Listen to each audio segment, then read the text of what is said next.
एक बार भोलेनाथ और माता सती ऋषियों के आश्रम में गए।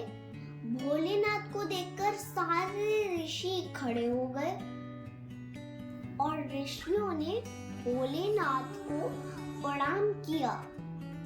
भोलेनाथ के साथ माता सती थी।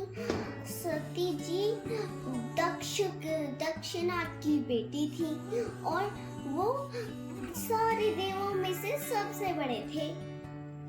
दक्ष मतलब ये होता है जो कोई बिना विचार के कोई चीज न सोचे, न स्वीकारे। इसलिए सती दक्ष की बेटी थी, इसलिए सती बिना तर्क के कोई बात नहीं मानती थी।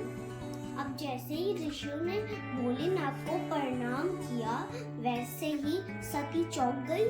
वो सोचने लगी, यहाँ तो उल्टा ही हो रहा है। जो बोलने वाला है वो सुनने वाले को प्रणाम कर रहा है, जबकि हमेशा प्रणाम तो हमेशा सुनने वालों को करना चाहिए।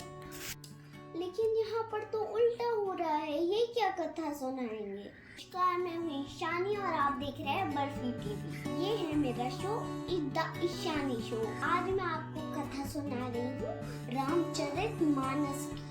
कहानी में आगे बढ़ते हैं। सती जी ने सोचा कि मेरे पति तो भोलेनाथ हैं, भोले भंडारी हैं, किसी के भी बिना सोचे समझे यहाँ पर बैठ जाता है किसी से भी कथा सुनने। अब सती जी मन मार कर साथ में संत शंकर जी के साथ कथा सुनने बैठ गए। ऋषि अगस्त जी कथा सुना रहे थे। उन्होंने कथा कही और भोलेनाथ ने पूरी मन से कथा सुनी। भोलेनाथ को बहुत अच्छा लगा, उन्हें बड़ा सुख हुआ। लेकिन सती जी का बिल्कुल भी सुनने में मन नहीं लगा। कथा थोड़ी ना सुन रही थी, वो तो इधर देख रही थी, उधर देख रही थी। कथा सुनने का भी अपना तरीका होता है। कुछ लोग तो कथा सुनते ही नहीं है। कौन आया है, कौन ये कर रहा है, कौन वो कर रहा है, इसमें ही समय बिता देते हैं। सती जी का मन कथा में लगा ही नहीं था। अब कथा समाप्त हुई तो शंकर जी चले। दोनों सती और शंकर जी चले तो शंकर जी को पता चल गया कि सती जी ने कथा नहीं सुनी है और इनके मन में कुछ उथल-पुथल चल रहा है।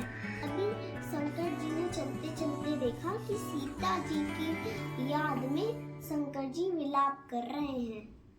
तब शिव जी ने दूर से उनको प्रणाम किया और तब उनसे सती जी से बोला कि देखो सती, हमने जिनकी कथा सुन के आए हैं उनसे उनके ही दर्शन हो रहे हैं, प्रणाम करिए उन्हें।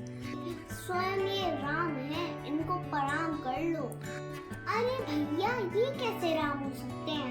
मैं तो इनको मानती नहीं, मैं तो इनकी परीक्षा लूंगी। सती जी ने ये कहा।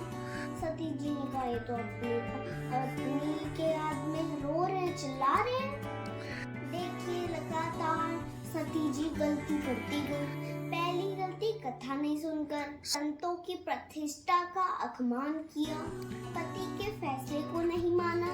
बड़ी गलती कर रही है भगवान राम की परीक्षा लेकर। जी ने कहा, अच्छा ठीक है, परीक्षा लेना चाहती हो तो लो। फिर बाद में शिव जी जाकर एक पत्थर पे जाकर बैठ गए। अब पति पत्नी के बीच अनबन चल रही है। फिर बाद में सती जी ने सीता का रूप ले लिया और फिर बाद में बोला कि शायद ये सीता जी का रूप लेकर मुझे पहचानेंगे नहीं या फिर मुझे ऐसे देखकर पहचान लेंगे। अगर पहचान लिया तो फिर तो ये भगवान है, अगर नहीं पहचाना तो फिर तो ये राजकुमार है। फिर बाद में जैसे ही राम जी ने देखा कि यहाँ पर माता जी हैं तो उनने वहाँ से ही दूर से ही प्रणाम कर लिया। अरे माता जी, आप यहाँ पर इस जंगल में अकेली कैसे? शिव जी कहाँ है? और सती जी समझ गई, राम जी ने तो उन्हें दूर से ही पहचान लिया। आगे दौड़कर पति के पास चुपचाप बैठ गई। भगवान शंकर आंखें बंद किए थे, बोले क्या हुआ? सती एक और भूल करती उन्हें कि उनने बोल दिया कि आपकी तरह प्रणाम करके चली आई। शंकर जी जानते थे सती जी का ऐसा व्यवहार नहीं है, ये कोई ना कोई तो चुप करके आई है। शंकर जी ने आंखें बंद की और पूरा एपिसोड देख लिया। और फिर शंकर जी ने देखा मेरी माँ सीता जी का भेष धर लिया। शंकर जी ने बोला सती जी से, ये आपने बहुत गलत किया। तो ये कहानी है शिव जी और सती जी की, मतलब पार्वती जी की। नमस्कार।